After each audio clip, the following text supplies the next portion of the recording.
On behalf of President Ramaphosa, the government and people of South Africa, I would like to thank this August meeting for observing a moment of silence following the passing of our beloved Mrs. Winnie Madikizela Mandela.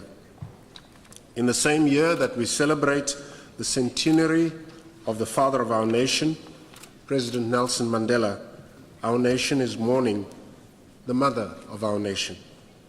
Mrs. Mandela is well known to the non-aligned movement, an icon of the South African struggle for freedom, equality, and justice.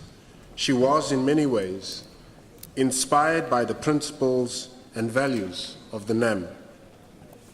Mr. Chair, Excellencies, we believe that the nexus between security and development is important for peace and security. The nature of contemporary conflicts reveal that they are mainly precipitated by economic issues, including access to mineral resources, the disproportionate distribution of wealth and power, bad governance, lack of people's participation in democratic processes, and corruption. Sustainable peace can only be achieved by building a just world and a rules-based international order. Such an order has to be inclusive and address the root causes of conflicts, including poverty, injustice, and discrimination. Mr. Chair, since its establishment, the NAM has significantly contributed to the area of disarmament and international security, aimed at creating an enabling environment for sustainable development and the strengthening of global and regional peace and security.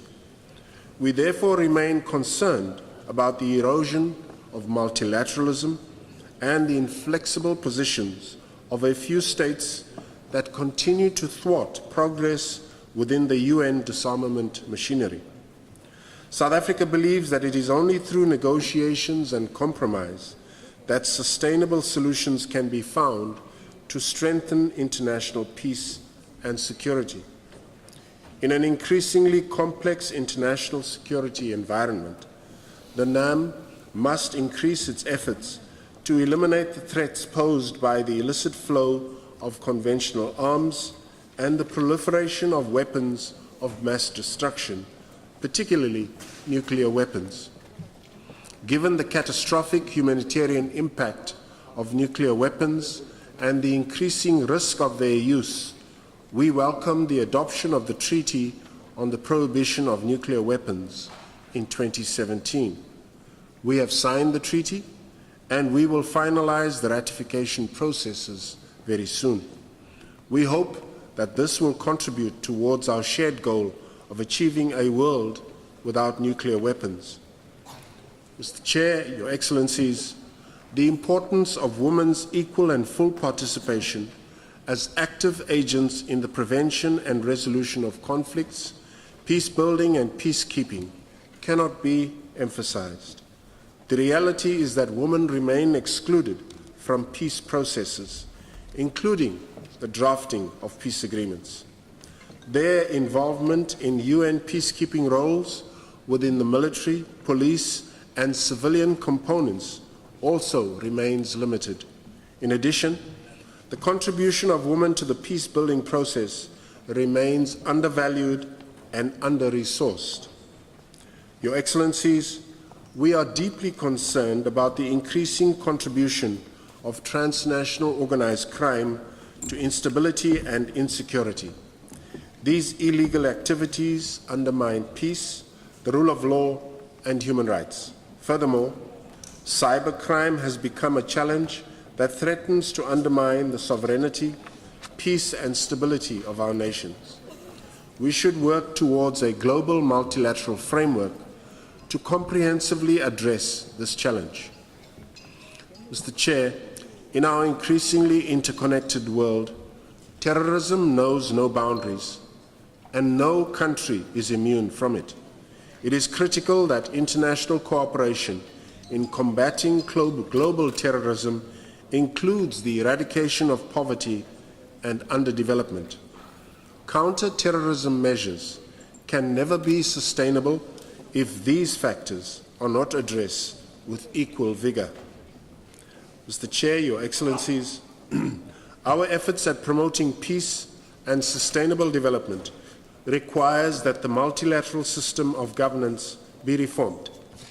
It must become responsive to the needs of developing countries.